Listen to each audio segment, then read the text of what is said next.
What is really popular these days? And the answer is really clear. It's superhero films, right? The Avengers, all that stuff. And so I was trying to think about the time in my life when I felt the most like a superhero. And I know exactly when it was. It was when I figured out how to get my 2-year-old son back to sleep after he wakes up screaming in the middle of the night. Honestly, after I understood the strategy for that, I felt like I can solve anything with this. And so this is a poem where I do just that. I try to solve every problem in the world using the same strategy. Just real quick, do you guys know who Simon Cowell is, right? Yeah, he's one of the problems. Okay. Good. So this is how it's called The Trees. Simon Cowell, yeah, the guy who did like the X Factor, music-based reality show, you know, very popular TV program, and also The Death of Hope. The Prick. Say again? The Prick. The Prick, yeah. All right. So this is how you put him back to sleep.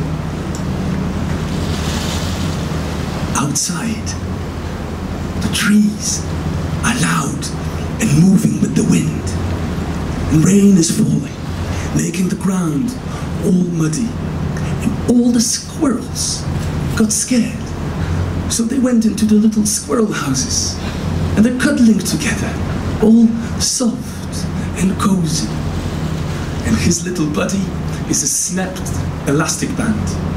He nods and smiles, rolls over, already asleep. I tiptoe out of his room and take a silent bow to the applause that suddenly fills our 1 a.m. house. Outside, my neighbor is kicking his car door. The door is crumpled like an unwanted bill. His wife is sitting in the passenger seat, looking like a crash test dummy. Their heads turn to me as I open the door, and I can hear the 45 bus driving down the Pershore Road. To break the awkward silence, I say the first thing that comes to mind. You guys, the trees are loud and moving with the wind, and rain is falling, making the ground all muddy, but all the squirrels got scared, and they went into the little squirrel houses, and they're cuddling together, all soft and cozy. My neighbor smiles as he leans back against his car, but I don't see this. I'm already running. On the top deck of the bus, 3 men with tired eyes and a British flag ask me for the time. I give them the time, they hear my accent, they ask me where I'm from, and I can't give them the answer they want, but I can give them the answer they deserve. So as they press the stop button and start walking towards me, I point through the window and I say, "Gentlemen, outside, the rain is falling, making the ground all muddy, and all the squirrels have gone into the little squirrel houses, and they're cuddling together, gentlemen, all safe and dry and cozy." I get off at the airport. Who buys tickets at the airport anymore, you ask me? Simon Cowell. That's who. He looks uncomfortable. His jeans are riding up, and his shirt looks like it wants to be a different color. His assistant pays for a prestige class seat. Simon sighs and looks down at his black Beats by Dre.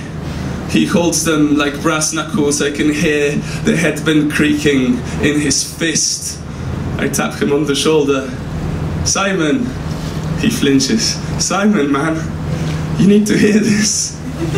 Outside, Simon, the trees are loud and moving with the wind, and rain is falling, making the ground all muddy, and all the squirrels did get scared, Simon, but they went into their little squirrel houses, and they're cuddling together, all dry and cozy."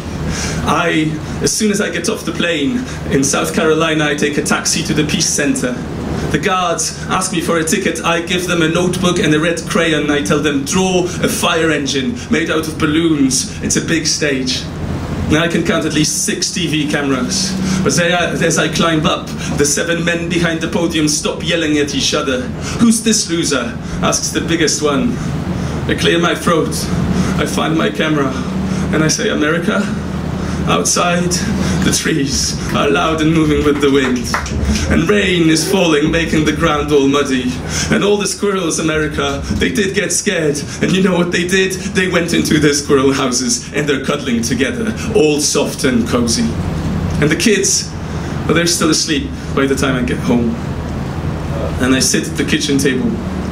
My coffee is bitter. I let it brew for too long.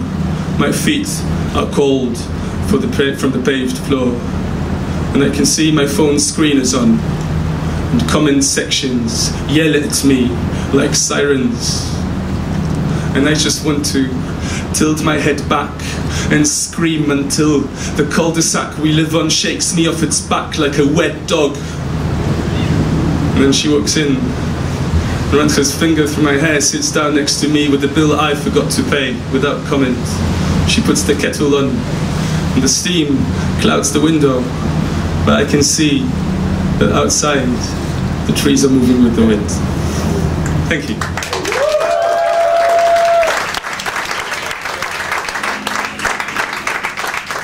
Superhero!